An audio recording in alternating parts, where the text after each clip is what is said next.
ನಾನಿವತ್ತು ಫುಲ್ ಜೋಶ್ನಲ್ಲಿದ್ದೀನಿ, ನಿಮಗೂ ಕೂಡ ಫುಲ್ ಜೋಶ್ ತುಂಬ್ತೀನಿ. ನಮಸ್ಕಾರ ಸ್ನೇಹಿತರೆ, ವೆಲ್ಕಮ್ ಬ್ಯಾಕ್. ಸಾಧನೆ ಬಗ್ಗೆ ನಿಮಗೆ ನಂಬಿಕೆ ಬರ್ತಾ ಇಲ್ವೇ? ಹಾಗಾದರೆ ಮನದಲ್ಲಿ ಸಾಧಿಸ್ತೀನಿ ಎಂಬ ಛಲವಿರಲಿ. ನಿನ್ನ ದೃಢವಾದ ನಂಬಿಕೆಯಲ್ಲಿ ನಿನ್ನ ಕನಸುಗಳಿವೆ. ಮುರಿದು ಬಿದ್ದ ಕನಸಿನ ಮೇಲೆ ಧೈರ್ಯದ ಚಿಂಗಾರಿಯನ್ನ ಹಚ್ಚಿಬಿಡು. ನಿನ್ನ ಕೈಯಲ್ಲೇ ನಿನ್ನ ಗೆಲುವಿದೆ. ಇಟ್ಟ ಯಾವುದೇ ಗುರಿ ತಪ್ಪದಿರಲಿ. ನೀನೇ ಒಂದು ಆಯುಧವಾಗಿದ್ದೀಯಾ. ಹೋರಾಡಲು ಸಿದ್ಧನಾಗು. ನಿನಗೆ ಎಷ್ಟೇ ಪೆಟ್ಟಾಗಲಿ, ನೀ ಎಷ್ಟೇ ಸಲ ಬೀಳಲಿ, ಬಟ್ ಹೋರಾಟವನ್ನು ನಿಲ್ಲಿಸದಿರು. ಯಶಸ್ಸು ನಿನ್ನ ದಾರಿಯನ್ನೇ ಕಾಯ್ತಾ ಇದೆ. ಯಾರೂ ನಿನ್ನ ಬಂದು ಕೇಳಬಾರದು. ಅಂಥ ಸಾಧನೆ ಮಾಡು. ನಿನ್ನ ಛಲದಿಂದಲೇ ಜಗತ್ತನ್ನ ಬದಲಾಯಿಸಿಬಿಡು. ನಿನ್ನ ಮನದಲ್ಲಿರುವ ಹೆದರಿಕೆಯನ್ನು ಹೊರಗೆ ಹಾಕಿಬಿಡು. ಜಗತ್ತಿಗೆ ನಿನ್ನ ಶಕ್ತಿಯನ್ನ ತೋರಿಸಿಕೊಡು. ಎಲ್ಲ ಗುರಿಗಳನ್ನು ಭೇದಿಸಿ ಮತ್ತೆ ಅರ್ಜುನನ್ನ ಜನರು ನೆನೆಸುವ ಹಾಗೆ ಮಾಡು. ಕುರಿ ಆಡು ಎತ್ತುಗಳ ಹಾಗೆ ನಡೆಯಬೇಡ. ನಡೆದರೆ ಸಿಂಹದಂತೆ. ನಿನ್ನ ಮುಂದಿನ ದಾರಿ ಎಷ್ಟೇ ಕಠಿಣವಾಗಿರಲಿ, ನಿನ್ನ ಎದುರಿಗೆ ಎಂಥ ಪರಿಸ್ಥಿತಿ ಬಂದರೂ ನಿಲ್ಲಬೇಡ. ಮುಂದೆ ನಡೆ.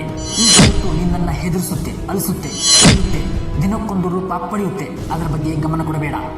ಯಾವಾಗ ನೀನು ಯಶಸ್ಸನ್ನು ಗಳಿಸುತ್ತೀಯೋ ಆವಾಗ ಇದೇ ಜಗತ್ತು, ಇದೇ ಜನ ನಿನ್ನ ಹಿಂದೆ ಹಿಂದೆ ಬರುತ್ತೆ. ಎಷ್ಟೇ ದೊಡ್ಡ ಕಠಿಣ ಪರಿಸ್ಥಿತಿ ಬರಲಿ, ಶಾಂತ ರೀತಿಯಿಂದ ಬಗೆಹರಿಸಿ ಮುನ್ನಡೆ. ನಿನ್ನ ಹೊರಗಿನ ಶಕ್ತಿಯ ಮೇಲೆ ಪೂರ್ಣ ಫೋಕಸ್ ಹಾಕು. ಮುಂದೆ ನಾನು ವಿಫಲನಾಗ್ತೀನಿ ಎಂಬ ಚಿಂತೆ ಬಗ್ಗೆ ಗಮನ ಕೊಡಬೇಡ. ಏನಾದರೂ ಮಾಡಬೇಕೆಂದರೆ, ಏನಾದರೂ ಪಡೆಯಬೇಕಂದ್ರೆ, ಏನಾದರೂ ಒಂದು ಕಳ್ಕೊಳ್ಳಲೇಬೇಕು. ಜೀವನ ಪೂರ್ತಿ ನಗ್ತಾ ಇರಬೇಕಂದ್ರೆ ಮೊದಲಿಗೆ ಅಳಲೇಬೇಕು. ಆ ನಕ್ಷತ್ರದಂತೆ ಹೊಳೆಯಬೇಕಂದ್ರೆ ಮೊದಲಿಗೆ ಅಗ್ನಿ ಪರೀಕ್ಷೆಯಲ್ಲಿ ಹಾದು ಹೋಗಲೇಬೇಕು. ನಿನ್ನ ಜೀವನವನ್ನು ಬದಲಾಯಿಸಬೇಕಂದ್ರೆ ಮೊದಲಿಗೆ ನೀನು ಬದಲಾಗಲೇಬೇಕು. ನಿನ್ನ ಫೋಕಸ್ ಏನಿದ್ರೂ ನಿನ್ನ ಗುರಿಯ ಮೇಲೆ ಇರಲಿ. ನಿನ್ನ ಗುರಿ ಏನಂತಂದ್ರೆ ನೀನು ಬದಲಾಗಬೇಕು. ಏನಾದರೂ ಸಾಧಿಸಲೇಬೇಕು. ಇತಿಹಾಸ ರಚಿಸಲೇಬೇಕು. ನೀನು ಎದ್ದೇಳು, ಮುಂದೆ ನಡೆ.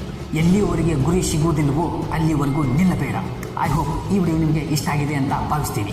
Thank you friends. Jai Hind, Jai Karnataka, Jai Bharat.